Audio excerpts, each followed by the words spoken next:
Hello বন্ধুরা, this is home kitchen. তো আমি এসে পড়েছি একটা নতুন ভিডিও নিয়ে, যার মধ্যে আমি তোমাদের সঙ্গে শেয়ার করতে চলেছি সিমের বিচি দিয়ে খুব সুস্বাদু একটা খুব সহজ ডিশ।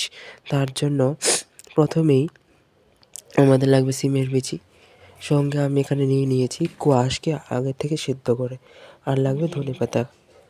তো প্রথমেই ধনেপাতাগুলো মিক্সার গ্রাইন্ডারে পেস্ট করে নেব। আমাদের পেস্ট করা হয়ে গেছে। তারপরে দিয়ে দেবো কড়াইয়ের মধ্যে দিয়ে দিতে হবে তেল। তেলটা গরম হওয়ার পর ফোড়নের জন্য দিয়ে দিতে হবে শুকনো লঙ্কা, তেজপাতা আর হলো ফোড়ন, 5 ফোড়ন দিয়ে দিলাম। 5 ফোড়ন এরপর নেড়ে নেব।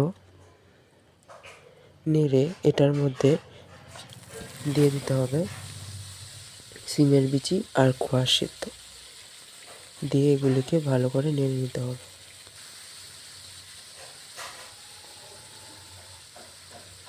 ভালো করে নেড়ে নেওয়ার পরে দিয়ে দেব শুকনো লঙ্কা, মানে কাঁচা লঙ্কা স্লাইসড করে দিয়ে দিয়েছি। দিয়ে দেবো হলুদ গুঁড়ো,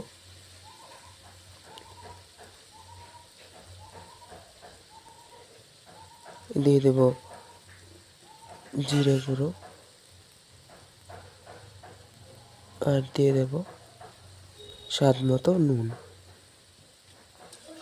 তারপরে ভালো করে যখন নেড়ে নেওয়ার পরে যখন ভাজা ভাজা হয়ে যাবে, তখন দিয়ে দেব জল। জল দিয়ে নাড়তে হবে, একটু সেদ্ধ হতে হবে। দেখছো সেদ্ধ হয়ে গেছে। তারপরে এখানে দিয়ে দেব ধনেপাতার পেস্টটা দিয়ে নেড়ে চেড়ে আর একটু কষিয়ে নামিয়ে নিলে তৈরি সুস্বাদু সিমের বিচি তরকারি।